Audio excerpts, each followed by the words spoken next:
Welcome to the Movie Business Podcast, picking up where Movie Business Book left off. I'm Jason Squire, hosting a wide range of industry talent and executives to answer fundamental questions about the business today. Here we go.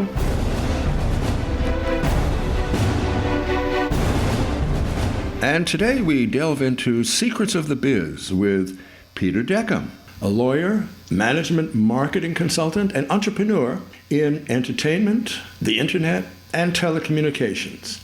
Clients have included George Lucas, Ron Howard, and JVC. As advisor to New Mexico, he was an architect of their film incentives. Honors include Forbes' top 100 U.S. lawyers, Premier's 50 most powerful people in Hollywood, named Entertainment Lawyer of the Year by Beverly Hills and Century City Bar Associations.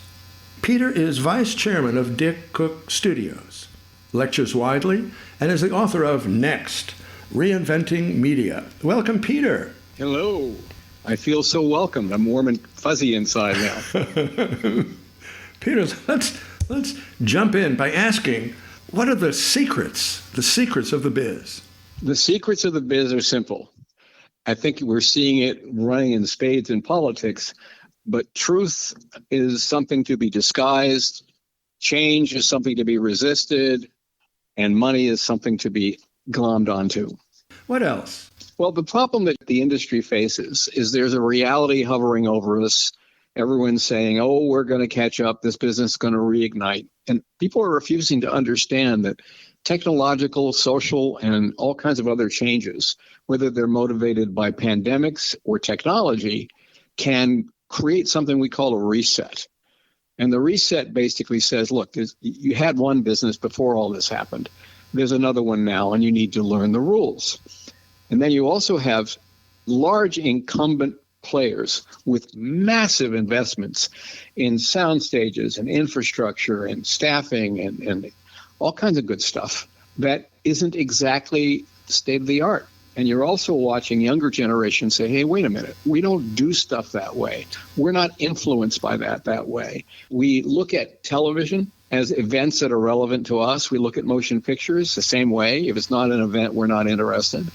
And for people who want to keep making things the way they always did, there's a giant stop sign and a rerouting alternative route. The problem is that we have the alternative route may indeed be the road to nowhere. So what we need in our industry is people who grasp reality and decide to do something about it that actually might work.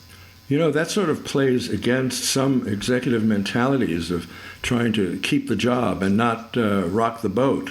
Well, that has a wonderful benefit for the companies run by such individuals. They're basically in their death spiral. Oh, dear. So it is a serious transition that you have been a part of and witness to. How can executives, lawyers, and talent make this transitional period more manageable? Well, first of all, I think that part of what we need to do is address the fact that the deciders, the decision makers who run the large, I've got the money and you don't, players need to be confronted with the legacy of the worst decisions I've seen in my ample number of years in this industry. I've never seen so many senior management decisions made by major studios, networks, et cetera, that have been, how do I say this politely, horrible. Would you give some examples? Well, let's start with streaming as a concept. There's one company that has managed to ride over the bumps and secure its place as a successful major player in that space. It's Netflix and to a lesser extent, YouTube. These are two players that just define the space or they ignore the others. If you start looking at suddenly studios deciding, hey, you know what? We need to get into this race. Some didn't. Sony didn't. Lionsgate basically hung on to its entry into this world of streaming by retaining linear television called Stars.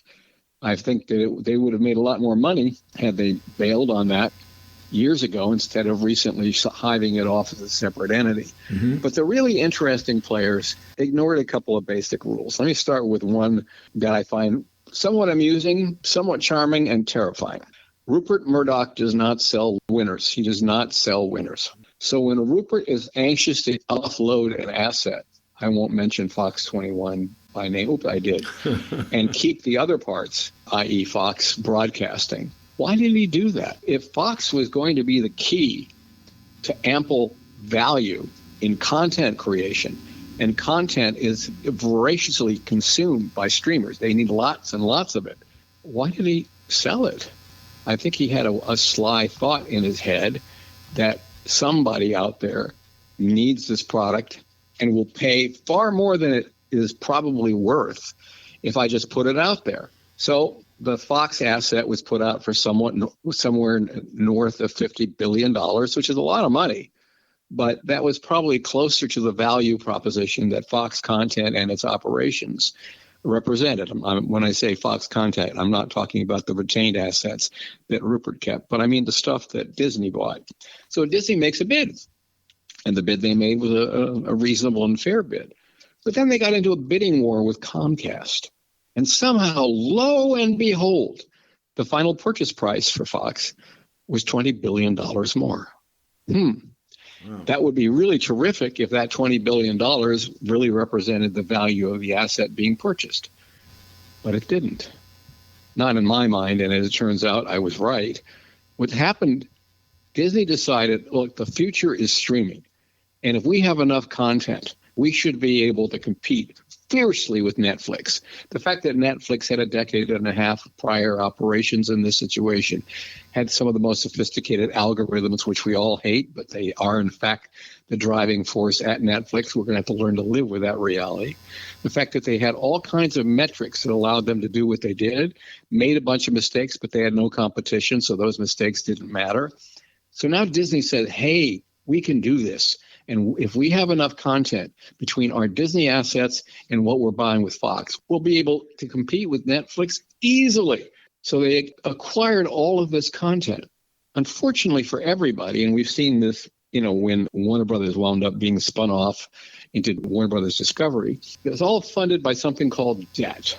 We all have debt, but we don't have debt like these majors do.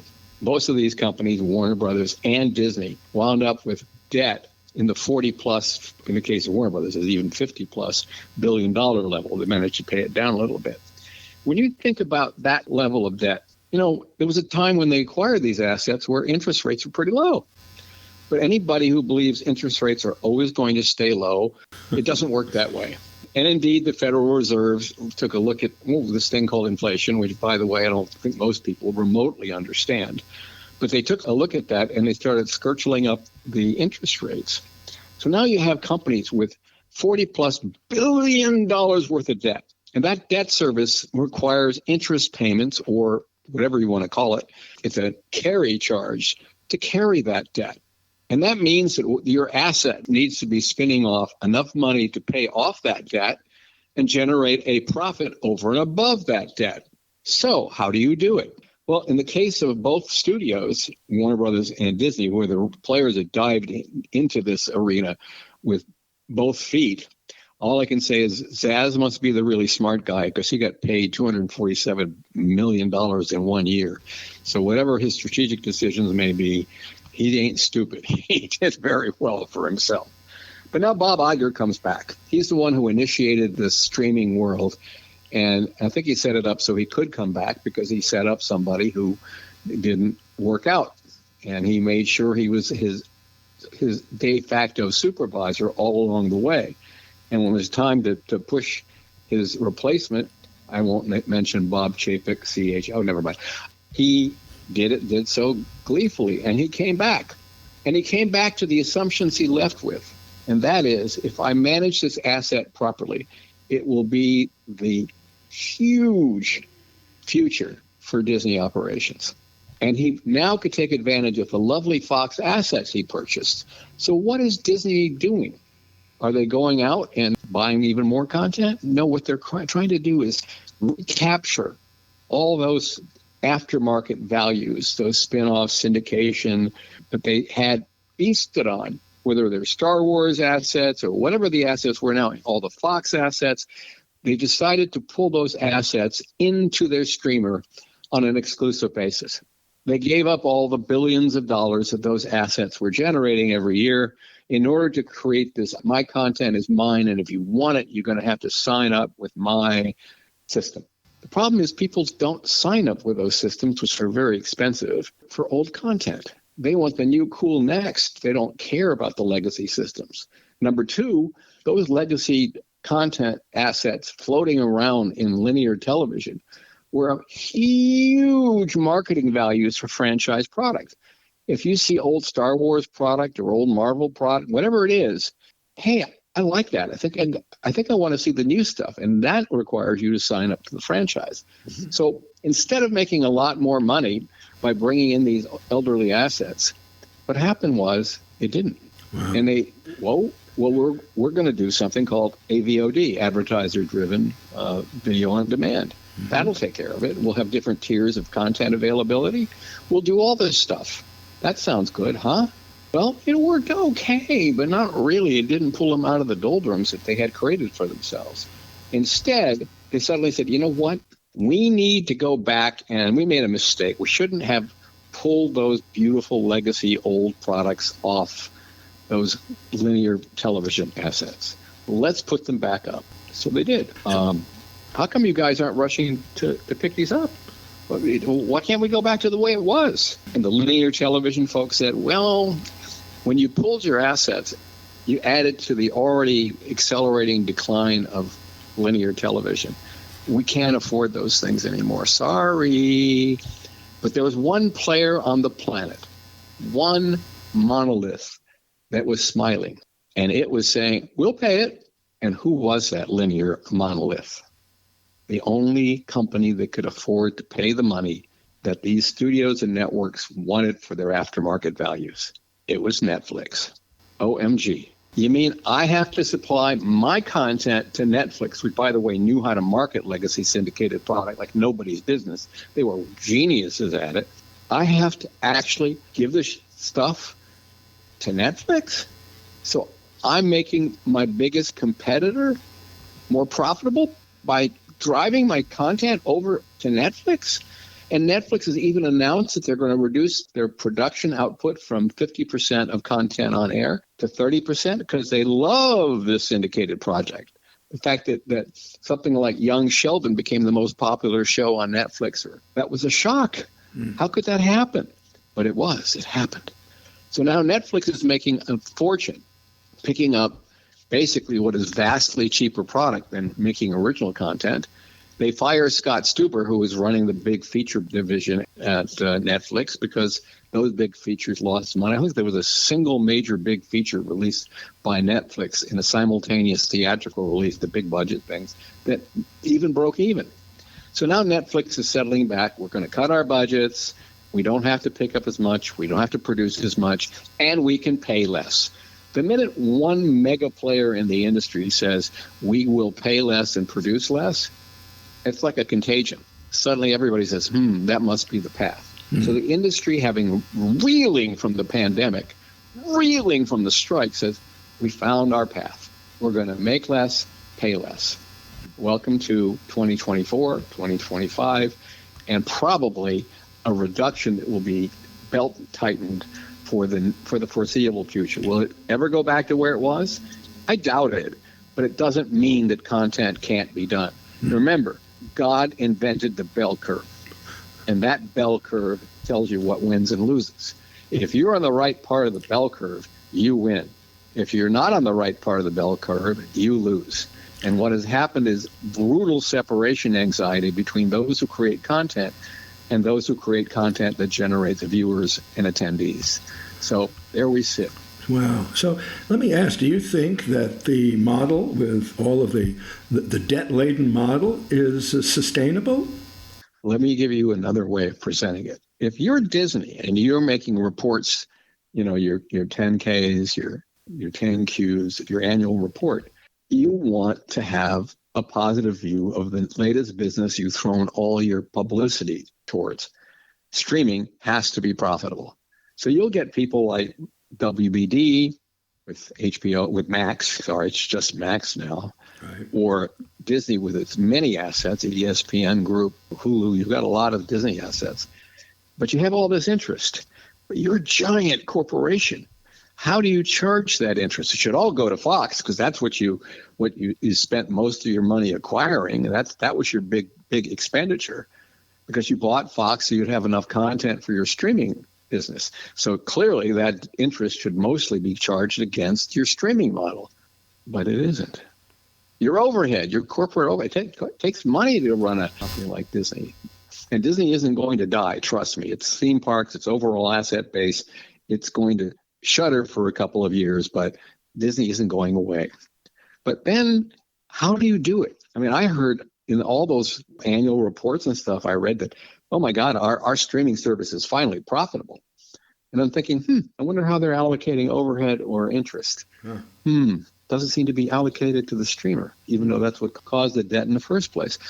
That's the kind of stuff where everyone knows what's going on. Everyone knows the mandate is to lay off people, reduce costs, etc. But no one's admitting why. That's why. It's a very good point. Thank you. Let's turn to a wider question now. What is your prognosis for the business? First of all, it's interesting. I don't know how many people know that the interactive video game business is bigger than the rest of the industry combined. And yet it's highly competitive. It's you spend a lot of money developing a major game and it doesn't work and you get killed and you may go out of business. But the fact of the matter is that the motion picture and television business is moving backwards on the dog, rapidly becoming the tail. So television basically is being replaced. You look at, podcasting. I wonder why you think that's a good idea. Oops, we're on a podcast. Oh, okay. So you might say, I believe in pod. As you go forward and you move in these industries, no, the entertainment industry is not going away. But if you're a consumer, take a look at what you can do with your life. First of all, if you're young, you're likely to consume most of your content via that little thing that you carry around that will soon be implanted in your brain by surgeons of dubious skills. But those little things you carry in your hand or hold or whatever, you can watch movies on them. And everyone's like, yeah, but that's such a small screen. Why would you do that? You really think it's a small screen? Hold it closer to your face. It's a big screen if you want it to be. And what you're basically seeing is a whole new generation that not only is redefining their means of communicating both technologically and even with their vocabulary, but they are actually looking at the one thing that is the most terrifying reality of all. And it's been this way, and I have to say Ray Kurzweil with approach to singularity theory nailed it. And that is the acceleration of time. Things are happening faster. Change is happening faster. So we have an acceleration of change. And that acceleration has turned the youngest generation into what I wrote back in 2003 in that book to which you alluded, that it's the what's next generation. Mm-hmm. What's cool next? And that what's cool next has given rise to the power of the influencers as those who are identifying what's cool next and the willingness of young folks to follow those people. So the world of influencing is probably one of the largest things to hit marketing in a very, very, very long time. We're in a different place in the world. And so you start looking at big features. Take a look at the ones that make money. They already have massive followings for the underlying concept before the picture is made. And if it's a small motion picture, there are areas where film works. Generally in horror and family entertainment, there are ways to deal with it. Family and horror have a quality that you should take this word and put it over your door. It's called look for evergreen properties. And as a result, family stuff, you can bring out stuff was made in the 60s for family entertainment, and their kids are going to watch it.